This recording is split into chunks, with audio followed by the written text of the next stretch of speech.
Hey, hello everybody, welcome back to Gran Turismo 3. Oh yeah. Our Ref 3400S, after giving it the oil change and car wash, now has 512 horsepower.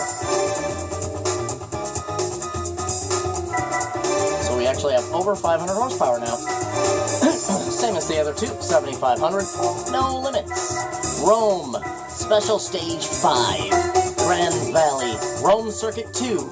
And oh, you guys, Côte d'Azur. This is gonna be good. Hopefully there is no race cars here, because I really don't feel like racing against another race car again today, to be honest with you. Racing that Corvette C5R was enough for me for a few days. Ooh, there's a Pagani Zonda here. And an Aston Martin DB7. Okay, the 206 is slow as hell. CLK 55 is slow as hell. The S4 is average. That DB7 is fast. And that Zonda is fast as hell. Like, fast as hell. Oh yeah, we already did everything, eh? Okay. It's gonna be hard to beat that Zonda, you guys. Let's go. Wait until you see what... If you've never seen a Zonda before, this thing looks like a goddamn UFO.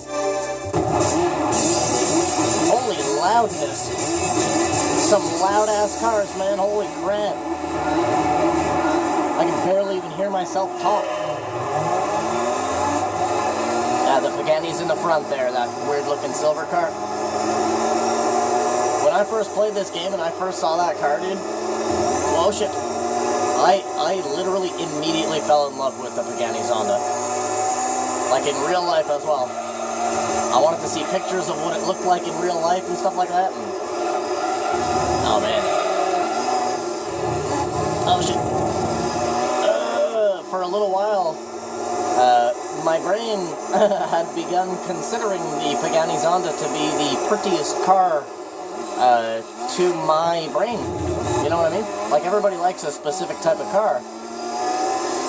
I don't really know how to describe what type of car I really like. It's really specific for my mind to look at a car and be like, damn, that is fire, right? But the Pagani Zonda definitely does it for me, that's for sure. I look at a Pagani Zonda and I'm like, well, there she is, boys. You know what I mean?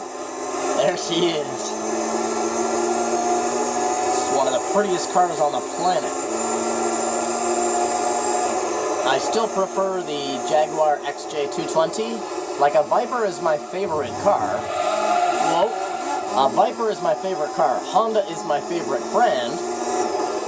Right? But then the prettiest car, the most, like, eye-appealing car to me, personally, is a 1992 Jaguar XJ220 in either Amaranth or, what the hell's that other color called? Amaranth. I'll just say Amaranth because that's usually the color that I end up buying it in. XJ220 is the sexiest car on this planet. Like, that is the finest vehicle. I don't know what it is about it. I think it's just how streamlined and how long it is, and it's just so nice to look at. Ever since I first saw Jaguar XJ220, I thought, you know what I mean? Like, I'm even trying to put it into words and I actually can't. It's like, oh, fuck. You know what I'm saying? Like, I'm actually trying to put it into words and I can't even describe to you what that car does to my brain when I look at it. It's like it hypnotizes me or something. Like, I look at it and I'm stuck there. I'm stuck there, just staring at it.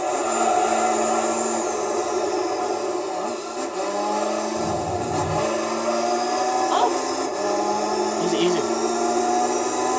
And this thing is a whippy little beast. We're killing that Zonda, and he's killing everybody else. I'm surprised that the Aston Martin is not running better. I would have thought the Aston Martin would be up there with the Pagani at least, or near it, relatively near it. A Pagani is a supercar after all. And it's getting smashed in its place by a sports car. Whoa, whoa, whoa, whoa, whoa, whoa, whoa, whoa, whoa, Alright. We're good. Easy. Damn, does this car ever tear ass, eh? The acceleration of this car is incredible. Especially for 500 horsepower.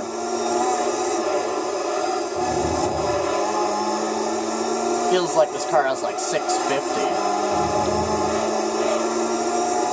You know what I'm saying? Like, it feels a hell of a lot faster than 512. I can be honest with you there. Feels like it has about 625, 650. But then all of a sudden you hit the brakes, and it slows down faster than you think it's going to, and then begins handling better than you think it's going to as well. Awesome car, man. The 3400, it's an amazing little car. Woo! Smoked him. Smoked him. I thought that Zonda was going to give us a hard time. He sort of did at the first lap he was there. 12-1. The S4 actually dealt with it out there, yo. Look at that. The S4 dealt with that Aston Martin. Freaking Audi S4 beat a goddamn Aston Martin. James Bond, eat your heart out.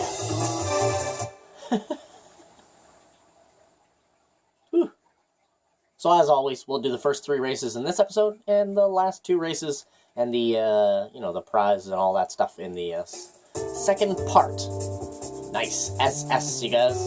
Is this SS5 or 11? I can't remember. I think it was 5. What did I want to do there? There was an adjustment I wanted to make. What was I going to do? Fuck. Whatever. I'll think about it. There was an adjustment that I want to make. Look at the gorgeous headlights on this car. What? Look at that. That is fancy. Oh, look at the Pagani, it's taking off. See ya. But Paganis don't actually have very good handling, if you're wondering. Like, I'm talking even in real life, they actually have some of the worst handling you could possibly imagine. Like, look at us completely outhandle him there through the tunnel.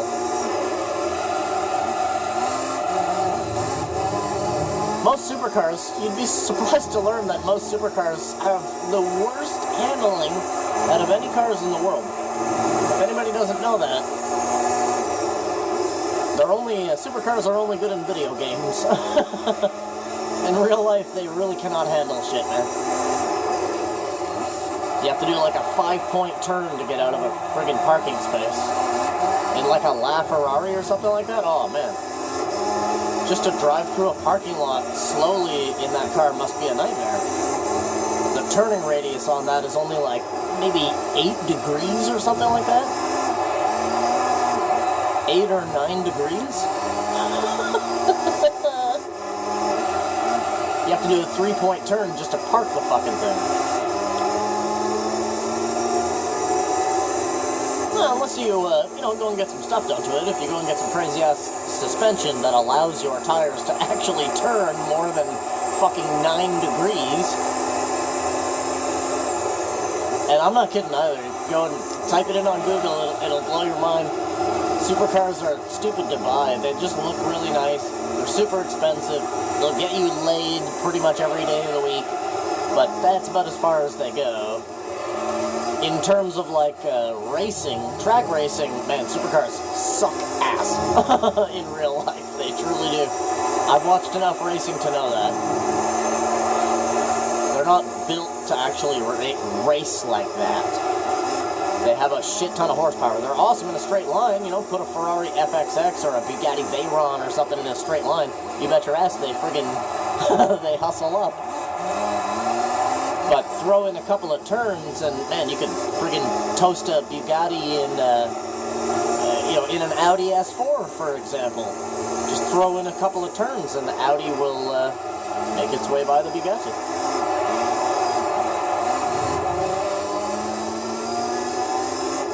The Bugatti has to slow down a shit ton in order to make the same turns, right, that the Audi can make at, plus 20%, plus 30% speed. I mean, he's winning at that point there. Might have an ash ton of horsepower in the Bugatti, but on a track, it's all about how the car can handle the track. Slip it. Yes, my love. Oh my god, you guys, that was ridiculously disgusting.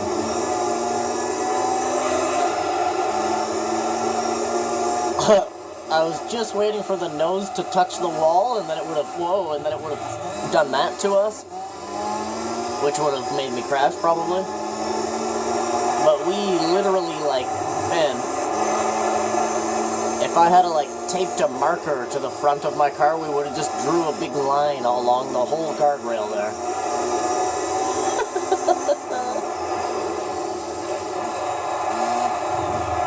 Check. Oh, used throttle to bring it back. That is my brain in action right there, you guys. Knowing that this car is rear engine, rear wheel drive, you can actually use the throttle to regain traction on the loss of control situation, especially oversteer, to point the car back going in a straight line, and then just turn the opposite direction and compensate for the, slamming gravity that's going to happen, which is what just happened there. Sometimes, you guys, sometimes I impress even myself. Wow, look it was a pretty close race that time. Oh, there's the Aston Martin coming out to play today. Now the Aston Martin's running fireballs. He's probably a little upset that he got beat by the Audi in the last event. And he has now put himself into third place. Took away the podium from the Audi. Look at that, 765, you guys.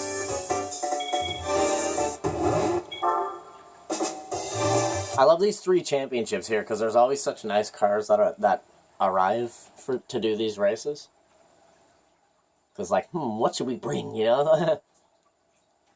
It's like whatever weapon of choice. What do we got here? Grand Valley, you guys. Give me one moment. Where the hell did I put my drink? There you are. Give me one moment, you guys. Let me take a sip of my drink here.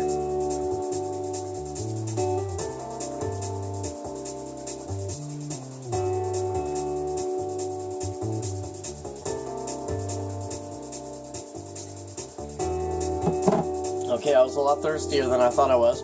I didn't just take a sip, I drank the whole thing, you guys. Let's go. There's the Aston Martin right beside us, you guys.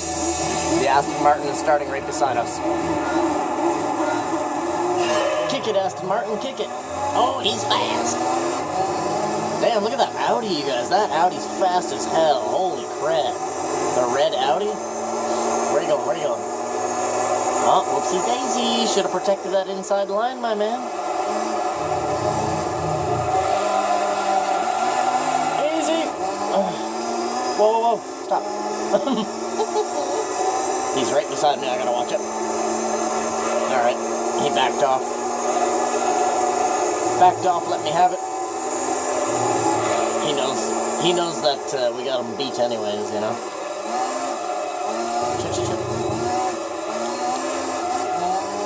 He knows this car is faster. So he just backed off, let us keep it. Well, he better watch his own ass, because that Aston Martin was coming in that last race there, you guys. Whoa. Jeez, the Porsche is not liking Gran Valley today. Alright, come on. Smooth out.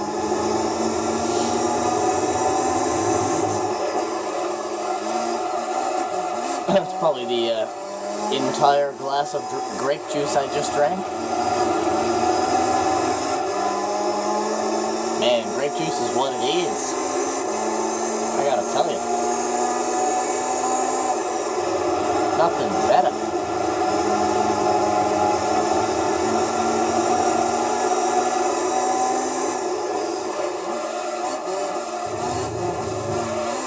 Rampa, beepity pop.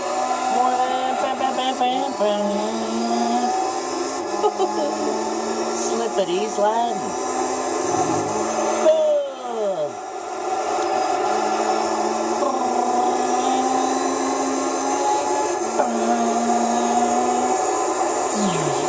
Pagani comes swooping around the corner.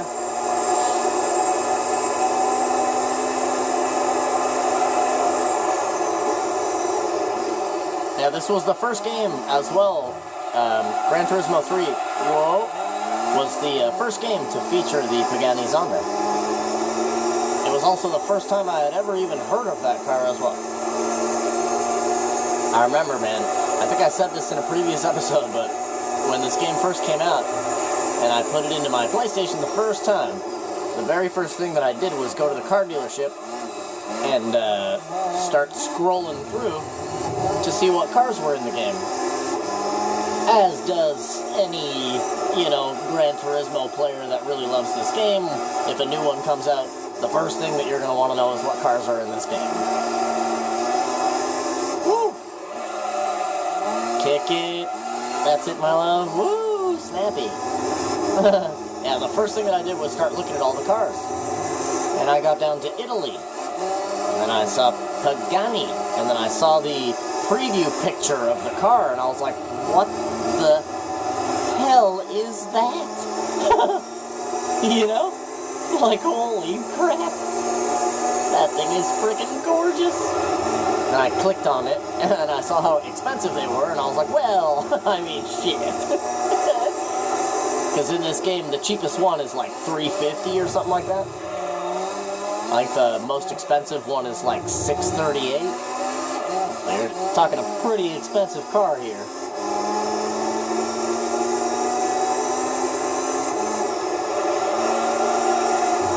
Yeah, I saw the Zonda C12, the S, I think it is. Yeah, the S. Oh my god. With the double spoiler, 2 little spoilers in the back, one on the left, one on the right. Like, you guys are out of control with this shit. I thought it was the coolest thing when I saw that. And then I saw the way that the exhaust was. Right? And I was like, damn, that's even cooler. And, the taillights and just everything. It's such a nice ensemble that all comes together to create a pretty mind-bending car to look at. I like the top of it as well. It's like a little capsule, like a little bubble top almost. And yes, there is actually a Pagani race in this game. So at one point, we will actually have to buy a Pagani Zonda, tune it up, and race it to do what is, in my opinion, the second hardest race in this entire game, which is called the Italian Avant-Garde. Yeah, that's the second hardest race in this game. The hardest race in this game is the Formula race. That is the hardest race in this game. Hands down. Not even close. Nothing even comes close to the Formula. I can't even tell you. That's going to take some time for me to get back into Formula. I'm going to have to practice a lot. I'll probably end up practicing on my profile, like my crazy world record profile. I'll probably end up practicing on that. Get myself back into the spirit of driving Formula 1 and nothing else. And then I'll end up, setting up to record. So that way I'll be nice and on fire, used to the way they go and stuff like that. Because it's really tricky. Formula 1 in this game is pretty tricky. It takes a couple of days to fully get used to it. Not a couple of laps, it takes a couple of days to fully get used to Formula 1. That Aston Martin came in third again. So it looks like the Aston Martin's going to bring himself back. And he'll be sitting on the podium with me and that Pagani. Leaving the S4 in his dust.